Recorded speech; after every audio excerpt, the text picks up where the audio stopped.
Sortir du stress en examen en moins de 5 minutes.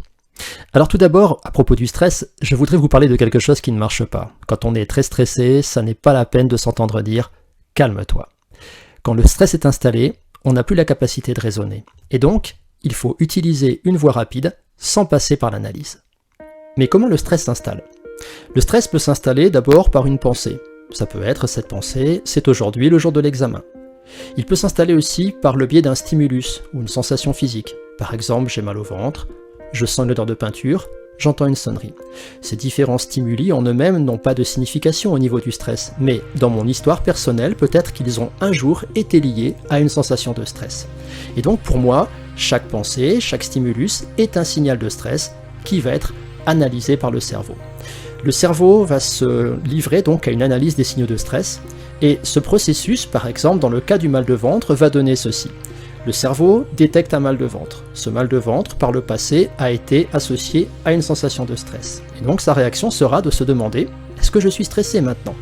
Et donc, de façon pratiquement inconsciente, il va balayer son environnement. Ici, il va simplement scanner son mode de pensée. Il trouvera peut-être la pensée, c'est le jour de l'examen. Il va scanner aussi ses sensations physiques et il va retrouver peut-être cette odeur de peinture qui, pour lui, est un signal de stress. Et à partir de ce moment-là, ces différentes informations de retour dans le cerveau vont réellement générer le stress. Quand le cerveau a basculé en mode stress, par le biais d'hormones, il va agir sur le corps et en même temps sur son propre fonctionnement. On va donc voir apparaître dans le cerveau plus de pensées stressantes, mais aussi une espèce de confusion mentale qui va rendre par exemple un raisonnement beaucoup plus difficile à mener. Physiquement, il y aura peut-être une respiration qui va s'accélérer, qui va se situer dans la partie haute des poumons, des mains qui tremblent, des maux de ventre, etc., etc. Toutes ces pensées, toutes ces sensations vont en retour être à nouveau captées par le cerveau et le niveau de stress va encore augmenter. On est là dans une boucle tout à fait négative. Et évidemment, quand on est dans cette situation, s'entendre dire « calme-toi », ça n'a strictement aucun effet puisque, à ce moment-là, on ne peut pas penser. On ne peut pas penser, alors il faut agir. C'est très difficile d'agir quand on est très stressé sur la nature de ses pensées, sur cette fameuse confusion mentale. C'est difficile aussi en général d'empêcher ses mains de trembler ou d'éviter un mal de ventre. Par contre, il est tout à fait possible de travailler sur cette respiration accélérée. Et à partir de là, il est possible d'envoyer au cerveau un puissant signal de calme. Une petite question, comment respire-t-on quand on est calme ?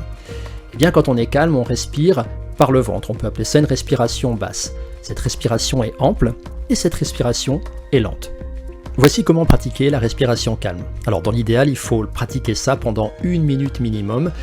On peut très bien faire ça et je vous recommande de le faire pendant l'examen.